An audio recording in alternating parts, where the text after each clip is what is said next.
Li bajarê Hewlêrê dirêjtirîn sandwîşa şawerma hate amadekirin bi dirêjiya 100 metran ku ji 7 kîlo goştên mirîşkan û binanê sêlê hate hazirkirin bi alîkariya 30 şêfên ji bajarê Hewlêrê û Urdunê û Misrê. اف ساندویچ تنه 10 دقیقه جمع وقت خواست. ما 400 نان سیله و 7 کیلو مریش و 25 کیلو مخلل تیده بکار آنیه و 30 شیف ده چیکرنا وی ساندویچ ده بجدار بون. گودنا وان ده کرد، عرب، اردنی، فلسطینی، مصری جی هبون. شێف خالد عەزام گۆخدیە vê bîrokeya piştî krîza Sûriyê hate Başûrê Kurdistanê û ew dibêje godriya vî karî re wî xwest hezkirina xwe ji bajarê Hewlêrê û xelkê wê re diyar bike. أنا من محافظة جنوب سوريا اسمها السويداء. از جباجار سویدامه لباشور سوریا.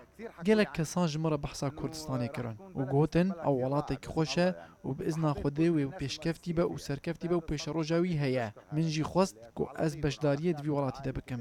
بچه کرنا وی ساندویشه من خواست سپاسیا خلک هرمی بکم لسر باشبون و دل پاکی آوان.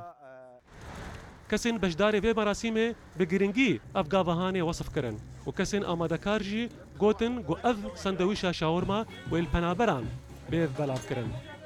لەبار ظروفێکی ئاوا لەبارەی ئابووری کوردستان ناخۆشە دەبینین لەو جێگانە شتی ئاوە جوان دەکرێتەوە خەڵکانی لە شوێنی تر دەعوەت دەکرێت. سندويشة شيف خالد تشيكري فكراك انها وكيفان ما قال كيتي لانه كي سوري مطعمه ولو فكريه ويعني اثبات كرجو امهنه او لفه هموي دابش دكري بسر برا اوركان وبنابركان ان شاء الله اول شيء بسيط لبوي عندكين وان شاء الله برنامج زور جودتريش مان هيلوي.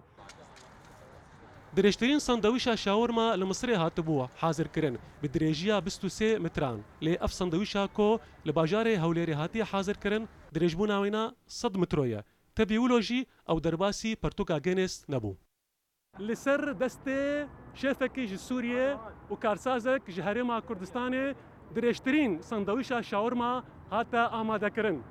û li gorî gotinê wan ji ber ku şaxa Guinness li Hewlêrê tin nebû ew nikarîbû derbasî pertûka Guinness bibin. Dilxwaz Behlewî, Rûdaw, Hewlêr.